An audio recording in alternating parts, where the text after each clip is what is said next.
Hello friends and welcome to the White Slate Padhai channel. And today, as you would have already seen in the title of the video, we'll be studying chapter 1 of class 6th, Knowing our Numbers. तो सबसे पहला topic है Why do we need to study numbers? आखिर क्या ज़रूरत है कि हम नंबर्स को पढ़ रहे हैं, हमें नंबर्स को क्यों पढ़ना है। तो आप सब लोग में से सब लोग क्रिकेट या फुटबॉल या कोई ना कोई गेम ज़रूर खेलते होंगे। तो क्या आपने कभी सोचा है कि अगर हमारे पास नंबर्स ना होते तो हम कभी काउंट ही ना कर पाते कि किस टीम ने कितने रन बनाए हैं, और हम कभी विनर को डिसाइड ही ना कर पाते। ऐसे ही फुटबॉल में हम कभी भी डिसाइड ही ना कर पाते कि कौन सी टीम ने ज़्यादा गोल्स करे हैं। इनफैक्ट सिर्फ गेम्स में ही नहीं, अगर हम पैसे की बात करें, जो मनी हमारे पास होता है, तो मनी में भी हम लोग हर एक टाइप के नोट को एक वैल्यू असाइन कर देते हैं कि ये नोट 10 रुपये का है, ये नोट 100 रुपये का है, और उसी हिसाब से हम उसके बेसिस पे चीज़ों को ख़रीद सकते हैं। तो अगर हमारे पास नंबर्स ही ना होते तो ये सब काम हम कभी भी ना कर पाते। इसलिए नंबर्स को पढ़ना, इसलिए और ऐसी कई सारी और वजहों की वजह से हमें नंबर्स को पढ़ना ज़रूरी हो जाता है। तो और नंबर्स अलग अलग टाइप के होते हैं। तो सबसे पहले मैं आपके सामने कुछ नंबर्स लिखने जा रहा हूँ और आपको बताना है कि इनमें से सबसे बड़ा नंबर कौन सा है।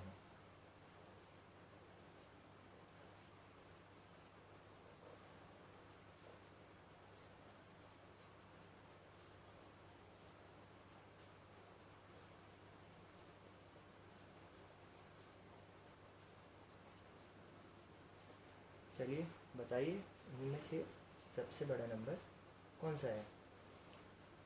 तो आप में से जितने भी लोग कह रहे हैं कि 5000, 54,223 सब 232 सबसे बड़ा है, वो लोग बिल्कुल सही हैं। अब जो लोग नहीं बता पाए कि ये नंबर क्यों सबसे बड़ा है, तो इसका आंसर ये है कि अगर हम सारे नंबर्स को केयरफुली ऑब्जर्व करें तो ये 23 एक 2 डिजिट नंबर है, दो संख्याओं का नंबर। ऐसे ही 348 3 डिजिट नंबर है, तीन संख्याओं से मिलकर बना हुआ नंबर। 7423 एक 4 डिजिट नंबर है, और 54,232 एक 5 डिजिट नंबर है। तो हम ये कह सकते हैं कि एक नंबर में जितने भी ज़्यादा डिजिट्स होंगे उतना ही नंबर वो बड़ा होगा। इसलिए यहाँ पे सबसे बड़ा नंबर ये है, क्योंकि इसमें सबसे ज़्यादा डिजिट्स हैं as compare to these 3 numbers. तो अब आपके सामने सवाल आता है कि क्या अगर सारे नंबर एक किसी नंबर्स में सेम डिजिट्स होते हैं तो वो सारे नंबर्स इक्वल होंगे। जैसे कि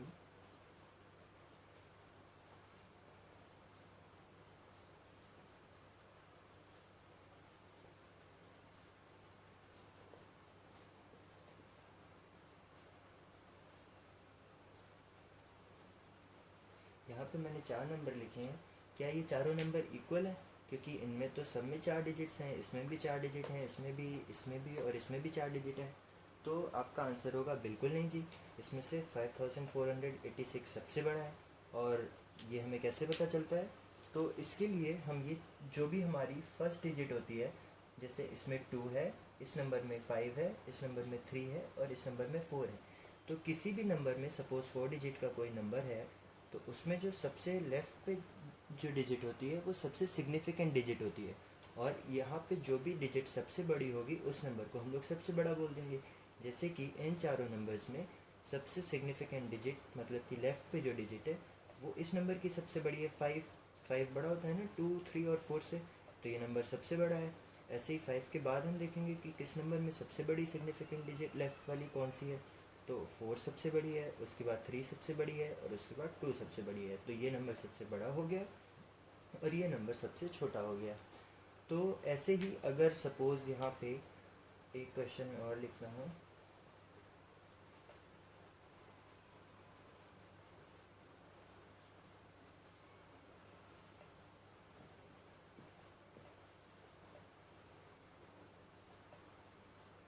अब आप कहेंगे कि इन तीनों नंबर में तो सबकी जो लेफ़्ट मोस्ट, मतलब कि सिग्निफिकेंट डिजिट है, वो सेम है और वो है 2। तो फिर तो ये तीनों नंबर्स इक्वल होने चाहिए। तो मैं कहूँगा बिल्कुल नहीं जी। क्यों इक्वल होने चाहिए? ये सारे नंबर तो देख के हमें पता चल रहा है कि इनमें से एक बड़ा है और एक सबसे छोटा है और एक बीच में आता है।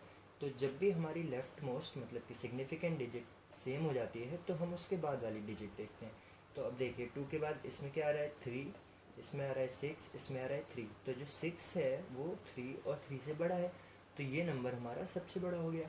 ऐसे ही अब इसमें भी 3 आ रहा है और इसमें भी 3 आ रहा है, तो क्या ये दोनों नंबर इक्वल हैं? बिल्कुल नहीं। क्यों? क्योंकि 3 के बाद इसमें 9 आ रहा है और इसमें 2 आ रहा है, तो 9 जो है वो 2 से बड़ा है, इसलिए ये डिजिट हमारी इससे बड़ी है फर्स्ट नंबर से। तो ये नंबर हमारा बीच वाला सबसे बड़ा है, उसके बाद ये, और ये नंबर सबसे छोटा है। तो इस तरह से हम लोग देखते हैं कि कैसे हम लोग अलग अलग नंबर्स को कंपेयर कर सकते हैं। तो अब जब हमने अलग अलग नंबर्स को कंपेयर करना सीख लिया है और हमने ये भी जान लिया है कि हम नंबर्स को क्यों पढ़ रहे हैं, तो अगली चीज़ हम नंबर्स को बनाना सीखेंगे। जैसे कि हमें कुछ डिजिट्स दे दी जाएंगी और हमसे कहा जाएगा कि इस डिजिट से एक पर्टिकुलर नंबर बनाएं, तो हम उस नंबर को बनाएंगे। That is framing numbers.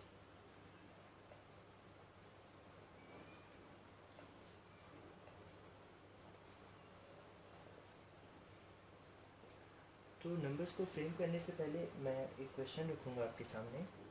0, 2, 4, 3। क्या आप मुझे बता सकते हैं कि ये कितने डिजिट का नंबर है? जी हाँ, बिल्कुल। आप में से जितने भी लोग कह रहे हैं कि ये एक 3 डिजिट नंबर है, वो लोग बिल्कुल सही कह रहे हैं। ये एक 3 डिजिट नंबर है।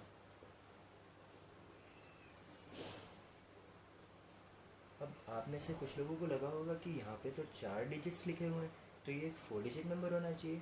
बट ऐसा नहीं है। जब भी ज़ीरो किसी चीज़ के स्टार्टिंग में आ जाता है, लेफ्ट मोस्ट पे आ जाता है, मोस्ट सिग्निफिकेंट डिजिट वाले प्लेस पे आ जाता है, तो वो इनवैलिड हो जाता है। कभी आपने सुना है कोई नंबर ज़ीरो से स्टार्ट होता हो? नहीं ना। तो यहाँ पर ज़ीरो की कोई वैल्यू नहीं है, और इस 0243 को हम लोग 243 भी लिख सकते हैं, मतलब कि ये एक 3 डिजिट नंबर हो जाता है और एक 4 डिजिट नंबर नहीं है। तो चलिए अभी हम नंबर्स को बनाना सीखते हैं। तो मैं आपके सामने एक क्वेश्चन रखता हूँ कि frame a 4 digit number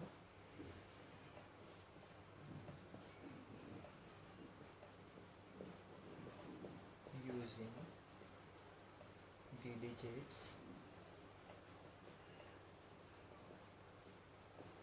1, 2, 3 and 4। तो आपको इन डिजिट्स को यूज़ करके कोई भी एक 4 डिजिट नंबर बनाना है। तो आप इसको किसी भी ऑर्डर में लिख देंगे। आप कहेंगे कि इन डिजिट से ये लीजिए जी 1, 2, 3, 4, मतलब कि 1234। ये एक नंबर हमने बना दिया। ऐसे ही आप कहेंगे कि सिर्फ ये क्यों, मैं तो यहाँ पे 2134 लिखूँगा, मैं 2134 लिखूँगा। तो बिल्कुल इन डिजिट से हम ये नंबर भी बना सकते हैं। ऐसे ही इससे हम लोग 4321 4321 ये नंबर भी बना सकते हैं। तो ऐसे ही इन 4 डिजिट्स को यूज़ करके हम काफ़ी सारे नंबर्स बना सकते हैं। लेकिन आपसे एग्ज़ाम में क्वेश्चन इतनी इजीली नहीं पूछेंगे कि आपको ऐसे कुछ भी नंबर बनाने को दे दें। आपसे वो कहेगा कि कोई भी नंबर बनाना नहीं है, आपको इन चारों डिजिट्स को यूज़ करके स्मॉलेस्ट या लार्जेस्ट नंबर बनाना है। तो अब आपको थोड़ा सा दिमाग लगाना होगा। जैसे कि ये तीनों वैल्यूज़ हम देखें, तो इसमें स्मॉलेस्ट कौन सा नंबर है? तो इसमें 1, 2, 3, 4 सबसे छोटा नंबर है और 4, 3, 2, 1 सबसे बड़ा नंबर है। ये मैंने कैसे पता लगाया? ये मैंने अभी आपको सिखाया था कि लेफ्ट मोस्ट डिजिट जिसकी भी सबसे बड़ी है वो नंबर सबसे बड़ा है। तो 4 सबसे बड़ा हो गया और ये सबसे छोटा हो गया। तो अगर हमें किसी भी गिवन डिजिट से कुछ गिवन डिजिट से एक नंबर को बनाना है, तो हम वो नंबर कैसे बनाएंगे, अब हम ये देखते हैं। सपोज़ अब इस क्वेश्चन में मुझे इन चारों डिजिट्स को यूज़ करके सबसे बड़ा पॉसिबल नंबर बनाना है। तो हम क्या करेंगे कि जो भी इनमें से सबसे बड़ी नंबर है, डिजिट है, उसको सबसे पहले लिख लेंगे। यहाँ पे क्या है? 4।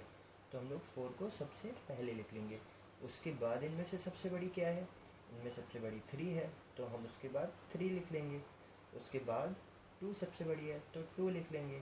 और उसके बाद 1, जो कि लास्ट हमारे पास 1 बचा है, तो 4, 3, 2, 1 ये हो गया हमारा लार्जेस्ट नंबर। ऐसे ही अगर हमें स्मॉलेस्ट नंबर बनाने को दिया जाए, तो हम इसका उल्टा करेंगे। जो भी इनमें से सबसे छोटी डिजिट है, तो 1, 2 और 3, 4 में सबसे छोटा क्या है? 2 है क्या? नहीं, 1 है। तो हम सबसे पहले 1 लिख लेंगे। उसके बाद 2, ऐसे ही 3 और फिर 4। तो इन 4 डिजिट से बनने वाला सबसे छोटा नंबर, सबसे स्मॉलेस्ट नंबर ये हो गया। तो ऐसे ही अगर मैं आपको एक और क्वेश्चन दूँ frame a 3-digit number using the digits 1, 3 and 7। तो यहाँ पे 1, 3, 7 से कोई भी नंबर बना सकते हैं, पर चलिए लार्जेस्ट और स्मॉलेस्ट बनाते हैं। तो देखिए लार्जेस्ट नंबर के लिए लार्जेस्ट वैल्यू क्या है 7, तो हम 7 सबसे पहले लिखेंगे, उसके बाद 3 और फिर 1। ऐसे ही स्मॉलेस्ट के लिए सबसे छोटी वैल्यू पहले लिखेंगे, तो ये तो हमारा हो गया लार्जेस्ट, और स्मॉलेस्ट के लिए 1 सबसे पहले लिखेंगे और फिर 3 और फिर सबसे बड़ी वैल्यू 7। तो ये हो गया हमारा स्मॉलेस्ट नंबर। ओके, तो इस तरह से हम लोग कुछ गिवन डिजिट से एक लार्जेस्ट या स्मॉलेस्ट नंबर फ्रेम करते हैं। चलिए अभी मैं आपको एक और क्वेश्चन दे रहा हूँ। Find the largest number using the digits 3, 7 and 8 if, अब यहाँ पे if क्या आ गया, repetition is allowed and B if repetition is not allowed। तो अब ये repetition क्या चीज़ है? तो repetition का मतलब कि हम एक ही नंबर को बार बार यूज़ कर सकते हैं कि नहीं। अगर अलाउड है तो हम कर सकते हैं और नहीं अलाउड है तो हम नहीं कर सकते। तो 3, 7, 8 से बनने वाले लार्जेस्ट नंबर की पहली डिजिट क्या होनी चाहिए, वो जो इन तीनों में सबसे बड़ी है। तो हम 8 को ले लेंगे लार्जेस्ट नंबर के लिए। लार्जेस्ट के लिए हम सबसे पहले नंबर 8 को ले लेंगे। अब जब रिपीटिशन अलाउड है तो हम फिर से देखेंगे कि 3, 7, 8 में लार्जेस्ट क्या है, तो आप कहेंगे 8 है, तो हम 8 को दोबारा ले लेंगे। और ऐसे ही क्योंकि हमें 3 डिजिट नंबर बनाना है, फाइंड द लार्जेस्ट, चलो यहाँ पे मैं लिख देता हूँ 3 डिजिट नंबर, ठीक है, इससे कन्फ्यूजन ना हो। तो हम फिर से 8 ले लेंगे और तीसरी बार भी हम 8 ले लेंगे। क्यों? क्योंकि हमें रिपीटिशन अलाउड थी, मतलब हम एक ही नंबर को बार बार यूज़ कर सकते हैं। तो लार्जेस्ट के लिए हमने जो सबसे लार्ज नंबर है इनमें से उसको बार बार रिपीट करके लिख लिया, तो सबसे लार्जेस्ट नंबर 888 बना। ऐसे ही बी वाले में अगर इस केस में हम लार्जेस्ट नंबर को देखें तो वो क्या बन जाएगा, जब रिपीटिशन अलाउड नहीं है, मतलब अब इनमें से एक नंबर को हम एक ही बार यूज़ कर सकते हैं। तो ये केस वही है जो अभी तक हमने पीछे पढ़ा है। तो सबसे बड़ा नंबर हम सबसे पहले लिख लेंगे, उसके बाद उससे छोटा मतलब कि 7, और उसके बाद सबसे छोटा मतलब कि 3। तो इस केस में 873 है सबसे लार्जेस्ट नंबर जो हम बना सकते हैं। तो आज के लिए बस इतना ही, और अगर आपको कोई भी डाउट हो इसके रिगार्डिंग तो आप कमेंट सेक्शन में उस डाउट को पोस्ट कर सकते हैं। मैं जल्द से जल्द उसका आंसर ज़रूर दूंगा। और thank you, like the video and subscribe to the channel.